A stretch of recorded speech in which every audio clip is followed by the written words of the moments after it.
इलाहाबाद से अभय चौटाला ने फिर भरी हुंकार, नामांकन दाखिल कर किया जीत का दावा। कांग्रेस प्रत्याशी पवन बेनीवाल ने भी किया नामांकन। लठ वाले बयान को सीएम मनोहर लाल ने लिया वापस, कहा जरूरत होने पर की थी आत्मरक्षा की अपील। पहले कहा था हर इलाके से 1000 लठ वाले करेंगे किसानों का इलाज।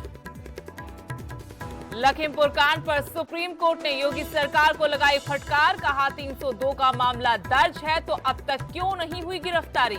यूपी सरकार का जवाब, 11 बजे आज आशीष मिश्रा पेश ना हुए तो होगी सख्त कार्रवाई। पानीपत की टीडीआई सिटी में दिल दहलाने वाला हादसा, शिविर की सफाई करने उतरे 3 कर्मचारियों की मौत, तीनों की दम घुटने से गई जान। गुरुग्राम की एसजीटी यूनिवर्सिटी में छात्र की गोली मारकर हत्या, गर्लफ्रेंड से बदतमीजी पर उतारा गया मौत के घाट, आरोपी फरार।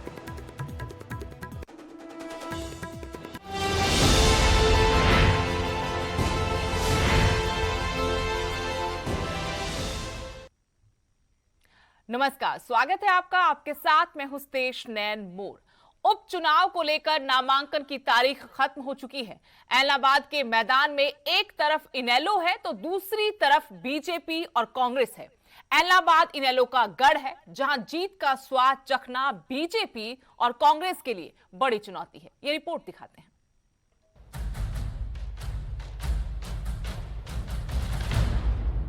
इलाहाबाद का चुनावी अखाड़ा सज चुका है। नामांकन के आखिरी दिन इनेलो प्रत्याशी अभय चौटाला ने पर्चा दाखिल किया।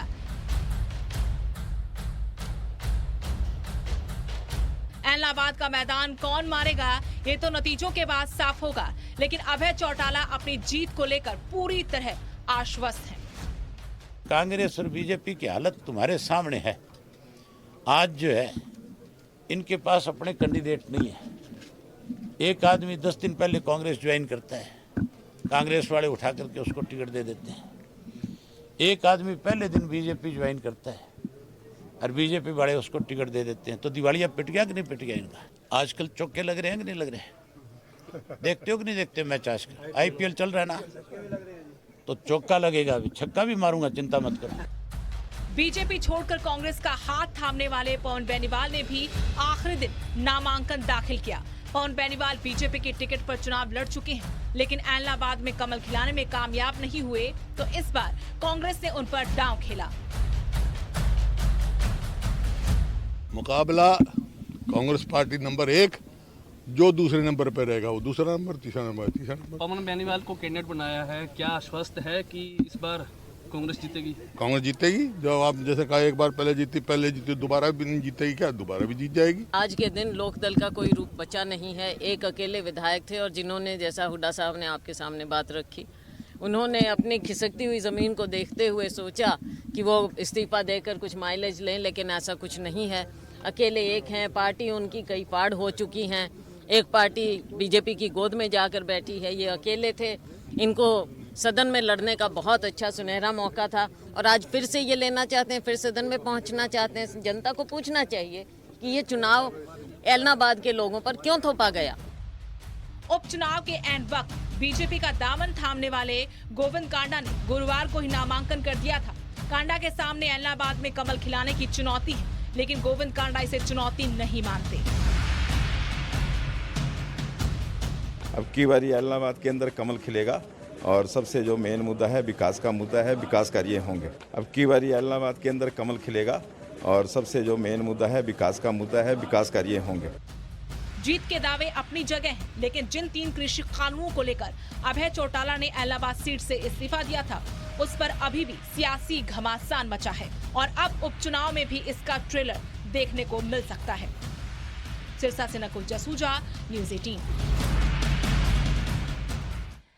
वहीं किसानों को लेकर अपने लठ वाले बयान पर सीएम मनोहर लाल ने सफाई दी। मुख्यमंत्री ने कहा कि उन्होंने जरूरत होने पर आत्मरक्षा की अपील की थी। सीएम ने पंचकुला में कहा, मैं अपना बयान वापस लेता हूं, मैं समाज में किसी भी तरह के टकराव को बढ़ावा नहीं देना चाहता। अपने बयान में सीएम मनोहर लाल ने कहा था कि उठा लो लठ, उग्र किसानों को तुम भी जवाब दो, देख लेंगे। आपको किसानों पर सीएम मनोहर लाल का वो बयान भी सुनाते हैं जिस पर खूब बवाल मचा था। हालांकि मुख्यमंत्री ने अब अपना बयान वापस ले लिया है।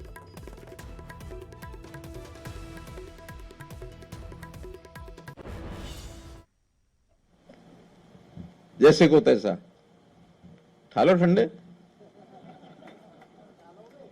हैं, ठीक है, नहीं वो भी देख लेंगे। और दूसरी बात यह है, जब ठावेंगे डंडे तो जमानत की परवाह मत करो। महीना 6 महीने 2 महीने रहा होगे ना, तो इतनी पढ़ाई इस मीटिंगों में नहीं होगी। अगर 2-4 महीने वहां रहे होगे तो बड़े लीडर अपने आप बन जाओगे। बहुत प्रचारित किया जा रहा है कि मुख्यमंत्री ने लठ उठाने की बात कही है। वो किसी के प्रति दुर्भावना के कारण से नहीं कही गई है, आत्मरक्षा के कारण से कही गई है। फिर भी हमारे कुछ किसान नेता, कुछ आंदोलनकारी लोग, उनको वो रास नहीं आया है और उन्होंने जगह जगह उसका विरोध करना शुरू किया है। अब माँ मनसा देवी जो शक्तिदायिनी शक्तिपीठ है, उन्होंने जो विश्वास दिलाया है कि वो सबकी रक्षा करेगी, तो मैं सबसे पहले तो उन किसान भाइयों को जिनको इसका थोड़ा कष्ट पहुंचा है, उनके लिए बताना चाहता हूं कि मैं उस बयान को वापस लेता हूं, क्योंकि मैं नहीं चाहता कि हरियाणा में किसी प्रकार की कोई लॉ एंड ऑर्डर की स्थिति बिगड़े शांति। अब खबर हिमाचल प्रदेश से और बात करते हैं मंडी की। कांग्रेस प्रत्याशी प्रतिभा सिंह ने अपना नामांकन पत्र दाखिल कर दिया। नामांकन पत्र भरने के बाद उन्होंने ऐतिहासिक सेरी मंच पर विशाल जनसभा की। प्रतिभा सिंह ने पार्टी हाईकमांड और प्रदेश के नेताओं का आभार व्यक्त किया। प्रतिभा सिंह ने कहा कि जो विश्वास पार्टी ने उन पर जताया है, वो उस पर खरा उतरने का प्रयास करेंगी और इस सीट को जीतकर कांग्रेस की झोली में डालेंगी। प्रतिभा सिंह के नामांकन के वक्त प्रदेश प्रभारी संजय दत्त, प्रदेश अध्यक्ष कुलदीप राठौर, नेता प्रतिपक्ष मुकेश अग्निहोत्री, आशा कुमारी, विक्रमादित्य सिंह, कौसिंग ठाकुर समेत पार्टी के कई नेता मौजूद रहे। तो मैं कांग्रेस पार्टी के हमारे अध्यक्ष श्रीमती सोनिया गांधी जी, राहुल गांधी जी और प्रियंका गांधी का बहुत बहुत आभार प्रकट करती हूँ कि उन्होंने मुझे कांग्रेस का टिकट दिया और हमारे प्रभारी, सह प्रभारी और सभी कांग्रेस के वरिष्ठ नेतागणों ने मेरा यहाँ से नाम एक मत पर भेजा। उसके लिए भी सबका तहे दिल से धन्यवाद। आज मुझे लगता है कि नॉमिनेशन भरने के बाद जिस तरीके का आश्वासन लोगों का मिला, जिस तरीके से लोगों ने बढ़ चढ़ के इसमें भाग लिया, तो मुझे पूर्ण विश्वास है कि कांग्रेस विजय होकर निकलेगी। और अगली खबर का रुख करेंगे। 19 साल बाद रणजीत सिंह मर्डर केस में इंसाफ की घड़ी नजदीक है। पंचकुला सीबीआई विशेष कोर्ट ने डेरा प्रमुख राम रहीम को दोषी करार दिया है। राम रहीम के साथ साथ कोर्ट ने 4 आरोपियों को भी दोषी माना है और इन सभी को 12 अक्टूबर को सजा सुनाई जाएगी। रोहतक की सुनारिया जेल में कैद डेरा प्रमुख राम रहीम के गुनाहों का एक और हिस्सा पूरा हो गया है और वो है Ranjit murder case. Panchkula CBI की विशेष कोर्ट का जब फैसला आया तो इस बलात्कारी बाबा के पैरों तले जमीन खिसक गई। रंजीत मर्डर केस में सीबीआई की विशेष कोर्ट ने राम रहीम को दोषी करार दिया। डेरा प्रमुख के साथ साथ कृष्णलाल, सबदिल, अवतार, जसबीर को भी कोर्ट ने दोषी माना। जबकि इंद्रसेन की मौत हो चुकी है। सभी दोषियों को 12 अक्टूबर को सजा सुनाई जाएगी। ਰਣਜੀਤ ਸਿੰਘ ਮਰਡਰ ਕੇਸ ਦੇ ਵਿੱਚ ਫੈਸਲਾ ਸੁਣਾਇਆ, ਜਿਹਦੇ 'ਚ ਬਾਬਾ ਗੁਰਮੀਤ ਰਾਮ ਰਹੀਮ ਸਿੰਘ ਔਰ ਉਹਨਾਂ ਦੇ ਨਾਲ ਦੇ 4 ਸਾਥੀਆਂ ਨੂੰ 302 ਆਈਪੀਸੀ ਦੇ ਵਿੱਚ ਗਿਲਟੀ ਹੋਲਡ ਕੀਤਾ ਹੈ ਔਰ ਸਜ਼ਾ ਦਾ ਜੋ ਪਰਨਾਉਂਸਮੈਂਟ ਹੈ ਉਹ 12 ਤਰੀਕ ਨੂੰ ਸੁਣਾਈ ਜਾਏਗੀ। 19 साल बाद इंसाफ की घड़ी नजदीक है, जब 12 अक्टूबर को राम रहीम को उसके कुकर्मों की एक और सजा मिलेगी।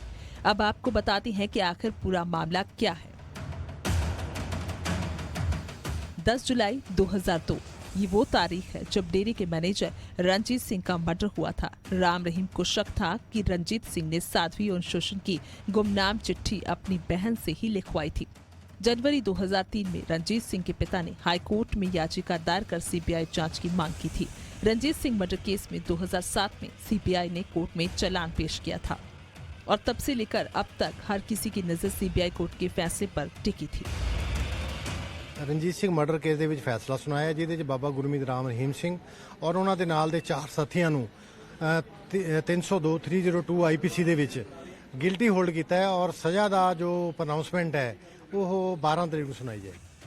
आपको बता दें, साध्वियों से यौन शोषण मामले में राम रहीम को पहले ही 20 साल की सजा हो चुकी है और फिर पत्रकार रामचंद्र छत्रपति हत्याकांड में वो उम्र कैद की सजा काट रहा है और अब 12 अक्टूबर का इंतजार है जब रणजीत सिंह मर्डर केस में डेरा प्रमुख को एक और सजा सुनाई जाएगी।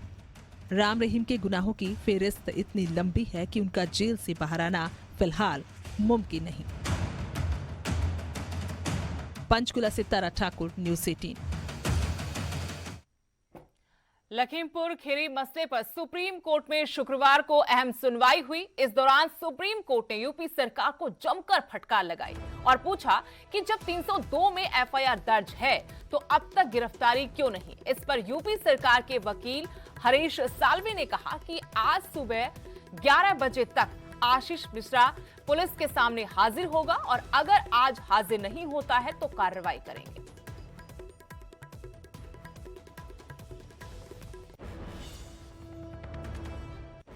और अब बड़ी खबर पानीपत से, जहां दिल दहला देने वाला हादसा हुआ है। टीडीआई सिटी में 3 सफाई कर्मियों की मौत हुई है जो शिविर की सफाई करने उतरे थे। तीनों की दम घुटने से जान गई है। बड़ी खबर पानीपत से, जहां दिल दहला देने वाला हादसा हुआ। टीडीआई सिटी में 3 सफाई कर्मचारियों की जान चली गई जो शिविर की सफाई करने नीचे उतरे थे, लेकिन दम घुटने की वजह से तीनों की मौत हो गई। ये 3 बंदे शिविर के अंदर गए थे। पहले तो एक बंदा गया, वो भी अंदर रह गया जी। दूसरा बंदा गया, वो भी अंदर रह गया। उनका मुंशी गया, वो भी उनको बचाने के लिए गया था, वो भी अंदर रह गया जी। तो मेरे पास ही उन्होंने फ़ोन किया, मैं घर पे था, मैं सीवरेज का काम करता हूँ जी, सेक्टर 25 पार्ट 2 में। तो मैं इस चीज़ के बारे में, मतलब मेरे को कॉम्पिटिशन है जी, मैं ये काम करता हूँ परमानेंट। तो मैं जैसे आया तो ऐसे मैंने तुरंत उनको निकाल लिया सेफ्टी बेल्ट के जरिए। ऐसे पता चला कि ऊपर से गिर गए, पर जो बताया वो नहीं था। मैं खुद देख के आया, अंदर खड्डा खोद रहे थे, वो खड्डे में सबर जो नाला होता है वो बैठा, उसके बाद वो दब गए अंदर। 3 लोग हैं। अब मौके पे गए थे? अभी मैं वहीं से आ रहा सर। तो टीडीआई सिटी में 3 व्यक्ति शिविर में हैं, सफाई करने के लिए उतरे थे और उनका बचाने के लिए जो वहाँ मौके पर फायर ब्रिगेड बुलाई, एम्बुलेंस बुलाई, तो तीनों को निकाला तो हॉस्पिटल भेजा तो तीनों मरते मिले। पानीपत की टीडीआई सिटी से दिल दहला देने वाला मामला सामने आया, जहां टीडीआई सिटी में जो सीवर की सफाई करते कर्मचारियों की जान चलेगी। प्रत्यक्षदर्शी के मुताबिक बताया गया कैसे वो यहां पर सफाई करने उतरे थे, लेकिन एक एक कर वो नीचे उतरते गए और जहरीली गैस की वजह से उनका दम घुट गया। अगली खबर, गुरुग्राम की एसजीटी यूनिवर्सिटी में फायरिंग से उस वक्त दहशत का माहौल हो गया जब एक छात्र की गोली मारकर हत्या कर दी गई। लकी नाम के एक युवक ने विनीत नाम के युवक को गोली मार दी। विनीत को गंभीर हालत में अस्पताल में भर्ती कराया गया, जहां इलाज के दौरान उसकी मौत हो गई। पुलिस का दावा है कि जल्द ही आरोपी को गिरफ्तार कर लिया जाएगा। शुरुआती जांच में सामने आया है कि गर्लफ्रेंड से बदतमीजी के चलते फायरिंग कर इस वारदात को अंजाम दिया गया। जो सूचना पर पुलिस यहां पर पहुंची, जो छात्र गंभीर रूप से घायल था, वो छात्र, दुख की बात है कि इलाज के दौरान नहीं रहे। अब जो इसके अंदर है, कुछ और स्टूडेंट्स के नाम आए हैं इस फायरिंग इंसिडेंट में, जिनके खिलाफ एफआईआर रजिस्टर करके जांच की जा रही है। बात जींद की, जहां लापरवाही जान पर भारी पड़ गई। दरअसल रेलवे फाटक क्रॉस करते वक्त एक कार मालगाड़ी की चपेट में आ गई। गाड़ी को घसीटते हुए ट्रेन काफी दूर तक ले गई। कार में एक महिला और पुरुष सवार थे। बताया जा रहा है कि हादसे में कार सवार एक शख्स की मौत हो गई। आपको ये बता दें कि जींद के नरवाना कस्बे में रेलवे फाटक पर यह हादसा हुआ। ट्रेन आने के वक्त फाटक हमेशा यूं तो बंद रहती है, लेकिन फाटक उस दिन किस वजह से खुली रही, इसकी पुलिस जांच कर रही है। मालगाड़ी की चपेट में एक कार आ गई है, जो मैं उसी समय मौका पर आई और देखा भाई मालगाड़ी के आगे कार खड़ी थी। उसमें 2 बंदे बताए गए, दोनों मजरूब, एक लेडीज और एक और ना, एक लेडीज और एक जेंट्स। उनको हॉस्पिटल में भेज दिया इलाज के लिए। जो पता चला कि भाई ये बलिंदर नाम का लड़का था, करनाल ठरवी का रहने वाला था, और उसकी मिसेज थी श्वेता को रेफर कर दिया गया है, सीरियस है, और उस लड़के की मौत हो चुकी है। आप इस मामले में किसकी गलती मान रहे हो? इसकी जांच करेंगे, अभी जिसकी गलती आएगी उसके खिलाफ कार्रवाई। हरियाणा एसटीएफ के डीएसपी ने सोनीपत में प्रेस कॉन्फ्रेंस कर ऑनलाइन और ऑफलाइन परीक्षा में सेटिंग करवाकर परीक्षार्थियों से लाखों रुपए लेकर नौकरी लगवाने का धंधा करने वाले गिरोह के 7 सदस्यों को गिरफ्तार किया है, जिनमें से 4 आरोपी सोनीपत से, 3 आरोपी राजस्थान के रहने वाले हैं। एसटीएफ के मुताबिक ये गिरोह साल 2013 और 14 से ऑनलाइन और ऑफलाइन परीक्षाओं में सेटिंग करके परीक्षार्थियों से लाखों रुपए लेकर परीक्षा को पास और नौकरी लगवाने का धंधा करता है। और जितने भी नौकरियों में इन्होंने एग्ज़ाम दिलवाए हैं उनमें इनका अलग अलग सभी का रेट होता था कि किसी में 5 लाख है तो किसी में 2 लाख है तो किसी में 3 लाख है पेपर पास कराने का। और इनने कई जगह पे इन्होंने अपनी अलग अलग लैब बना रखी हैं। इनकी पानीपत में भी एक लैब है और गन्नौर में, मुरथल में IITM कॉलेज है, वहाँ पे इनकी लैब बनी हुई है। तो इनमें ये लोग ये पेपर दिलवाते थे इनका, और इनसे इन्होंने काफ़ी मोटी रकम कमा रखी है। काफ़ी पैसा कमाने के बाद पूरी दुनिया में भारतीय वायुसेना अपने शौर्य और कौशल के लिए मशहूर है। अपने स्थापना दिवस के मौके पर वायुसेना ने एक बार फिर अपने साहस, सामर्थ्य और शक्ति का परिचय दिया। लेकिन हुसैन लोग और साथ ही साथ दोनों ही कैप्टन रोहित सिंह ठाकुर। आजादी के 75वें साल 75 जेट्स का प्रदर्शन, साहस, सामर्थ्य और शक्ति का प्रदर्शन। दुनिया देख रही भारतीय वायुसेना का दम। वायुसेना का 89वां स्थापना दिवस।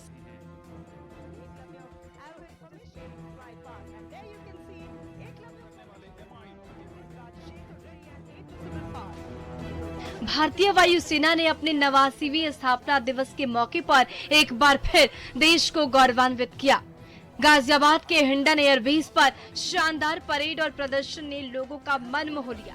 वहीं पूरी दुनिया ने भारतीय वायुसेना की साहस, सामर्थ्य और शक्ति का अनुभव किया।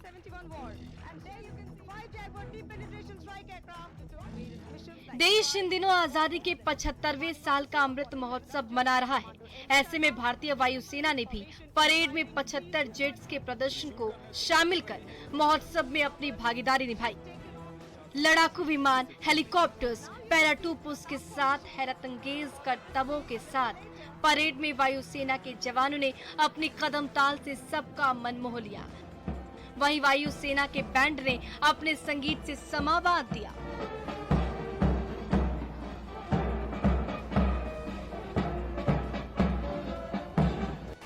8 अक्टूबर 1932 को वायुसेना की स्थापना की गई थी।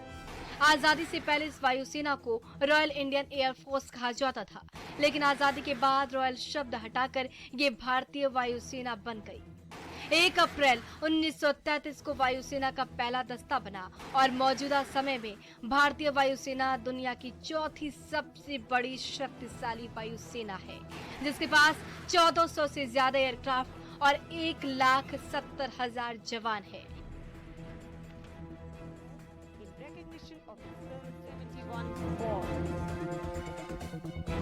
भारतीय वायुसेना के स्थापना दिवस के मौके पर पीएम मोदी, राष्ट्रपति और रक्षा मंत्री समेत कई लोगों ने अपने बधाई संदेश में गौरव के क्षणों को देश की क्षमता का प्रदर्शन करार दिया। इस मौके पर हिंडन एयरबेस पर वायुसेना प्रमुख एयर चीफ मार्शल विवेक राम चौधरी, नौसेना प्रमुख करमबीर सिंह, सेना प्रमुख general Manoj Mukund Naravane, chief of defence staff general Vipin Rawat मौजूद रहे।